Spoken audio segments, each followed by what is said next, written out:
Para CEO ingin mengetahui rahasia di balik BTS dan inilah yang Suga katakan pada mereka. Suga kembali dengan episode baru acara bincang-bincang musikalnya, Suchwita, dan kali ini tamu utamanya adalah salah satu idola masa kecilnya, vokalis utama, gitaris, dan keyboardist Neil, Kim Jong-wan. Neil, band rock alternatif Korea, merayakan hari jadi mereka yang ke-24 pada bulan Januari, dan sebagai bintang global yang baru-baru ini merayakan hari jadinya yang ke-10 bersama BTS, Suga ingin mengetahui rahasia membuat musik selama lebih dari 2 dekade. Kim Jong-wan berbagi bahwa konsistensi adalah kuncinya dan mencatat bahwa selama karir mereka, Neil bekerja cukup konsisten sehingga orang tidak melupakan mereka. Dia juga mencatat bahwa grup itu sangat menyukai musik. Anggota Neil ini menekankan pentingnya seniman mencintai karya mereka, menyatakan ada perbedaan nyata antara seseorang yang jatuh cinta pada diri sendiri dalam bermusik dan seseorang yang hanya jatuh cinta pada musik. Kecintaan pada musik dapat membantu artis melewati masa-masa sulit atau saat-saat ketika lagu mereka tidak tampil bagus, sedangkan artis yang jatuh cinta pada diri sendiri dalam bermusik mungkin terus-menerus mencari opini dan penerimaan dari luar agar merasa puas. Ia berbagi bahwa ia sering mendiskusikan konsep tersebut ketika junior mendekatinya untuk meminta bimbingan, dan menambahkan bahwa junior di industri juga harus sering mendekati Suga untuk meminta nasihat. Suga mengungkapkan bahwa dia bertemu dengan CEO yang memproduksi barang mereka sendiri, dan mereka sering bertanya pada apa rahasia di balik BTS itu. Anggota BTS ini telah menyiapkan jawabannya, menekankan pentingnya kebebasan bermusik bahkan kalau mereka akan dibenci karenanya. Untuk BTS, Suga berbagi bahwa pendiri HYBE Bang Si-hyuk dan Big Hit Music mendukung grup itu dalam upaya kreatif mereka. Suga mengatakan, sebelum debut kami dan setelah debut kami, tidak peduli lagu apa yang kami buat dan bagaimana kami ingin menyajikannya. Tanggapannya dari Bang Si-hyuk dan Big Hit Music adalah lakukan saja. Suga mengatakan grup itu sadar bahwa mereka mungkin mendapat kebencian, tapi mereka belajar banyak dengan penampilan musik yang ingin mereka lakukan.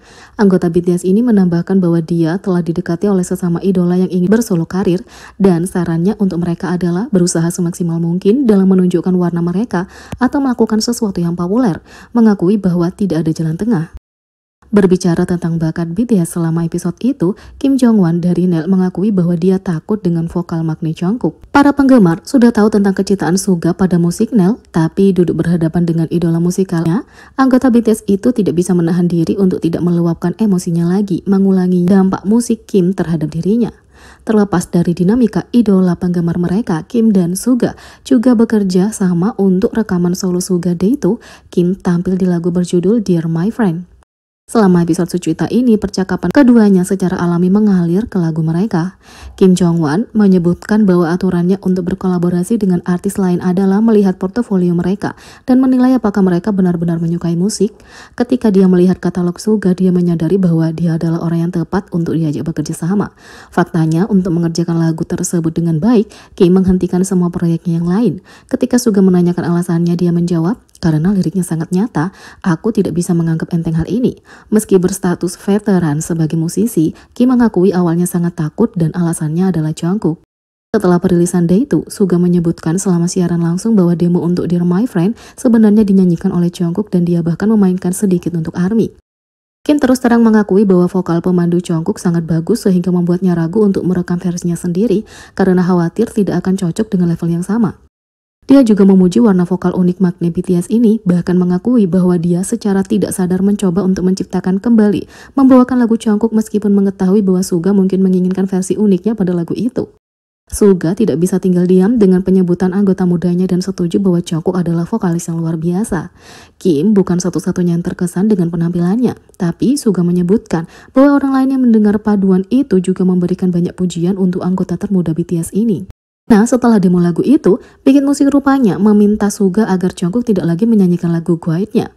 Sang rapper menjelaskan hal itu karena kemampuan vokalnya yang kerap membuat artis penerimanya merasa tertekan. Meskipun kehebatan vokal Jungkook bukanlah rahasia lagi, anekdot di balik layar ini telah mengkontekstualisasikan bagaimana orang dalam industri memandangnya sebagai seorang vokalis. Seperti yang diharapkan, Golden Maknae selalu melebihi ekspektasi. Di sisi lain, Jimin Like Crazy membuat rekor Spotify baru sebagai lagu Korea tercepat yang melampaui 600 juta streaming dan lagu solo yang paling banyak di streaming oleh solis K-pop di chart harian global. Like Crazy, single utama Jimin untuk debut solo resminya telah mencetak rekor sejak hari perilisannya pada 24 Maret 2023.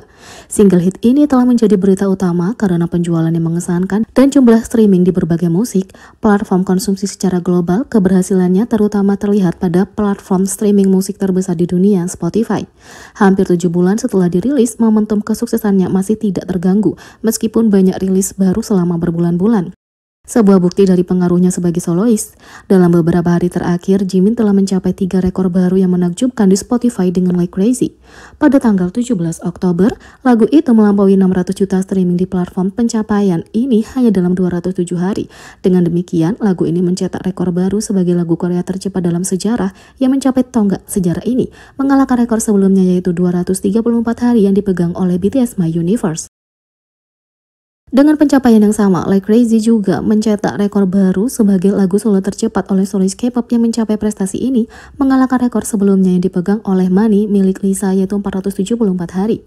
Selain itu, Like Crazy memperluas rekornya sebagai lagu solo Korea yang paling banyak diputar pada tahun 2023. Hanya beberapa hari sebelumnya, tanggal 14 Oktober, Like Crazy telah mencetak rekor lain sebagai lagu solo yang paling banyak diputar oleh solois Korea atau K-pop sepanjang masa di tanggal lagu Global Daily Top Songs platform itu. Ini juga merupakan lagu solo yang paling banyak diputar oleh artis Korea atau K-pop sepanjang masa di tanggal lagu tersebut.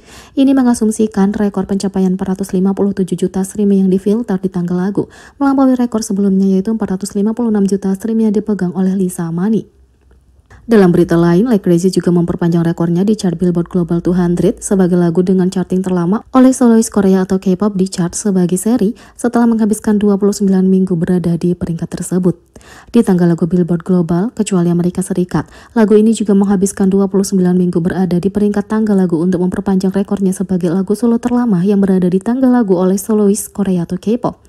Album Face juga menempati peringkat minggu ke-29 di chart Billboard World Album untuk juga memperpanjang rekornya sebagai album charting terlama oleh solois Korea atau K-pop di chart itu. Di sisi lain, Honorary Tourism Ambassador V menghiasi papan iklan di seluruh dunia sebagai satu-satunya model untuk kampanye global pariwisata Seoul. Kim Taehyung alias V dari BTS menunjukkan pengaruh globalnya dengan kampanye pariwisatanya baru-baru ini. Sebagai superstar terbesar Korea Selatan, BTS telah aktif menjabat sebagai duta pariwisata kehormatan untuk Seoul selama 7 tahun berturut-turut sejak 2017. Yang patut dicatat tahun ini adalah Taehyung telah dipilih oleh kota Seoul sebagai satu-satunya model pariwisata Seoul. Dia adalah wajah kampanye Global Seoul Edition 23 yang mempromosikan pesona Seoul kepada dunia. Gil Kyeon, CEO organisasi pariwisata Seoul menyatakan, meskipun kami telah mempromosikan Seoul sebagai tujuan wisata tunggal di masa lalu, kampanye edisi Seoul ini mewakili kota Seoul yang berubah dengan cepat sebagai item edisi terbatas edisi Seoul dan dengan tegas menyampaikan pesan bahwa kalian harus datang ke Seoul sekarang juga. Ia menambahkan, melalui kampanye edisi Seoul yang diperkenalkan oleh V, kami akan berbagi dengan orang-orang di seluruh dunia tentang pesona retro Seoul yang unik dan daya tarik alam yang kontras di kota itu, mengingatkan mereka kenapa mereka harus segera mengunjungi Seoul. Video promosi dirilis menampilkan Seoul dari dua perspektif berbeda. Tradisi baru menampilkan perpaduan unik kota ini antara retro dan modern, sementara alam di kota mengeksplorasi ruang hijau melimpah yang terletak di dalam kota metropolitan. Wajah Taehyung muncul mengenakan pakaian mencolok dan menceritakan dengan suara yang lembut dan dalam. Dia memperkenalkan Seoul dengan memadukan tradisi dan modernitas dengan mulus serta mendorong pemirsa untuk datang dan berkunjung. Jadi, bagaimana menurut kalian tentang ini? Beri komentar di bawah, klik subscribe, like, share, dan klik lonceng. Sekian video kali ini, sampai jumpa lagi.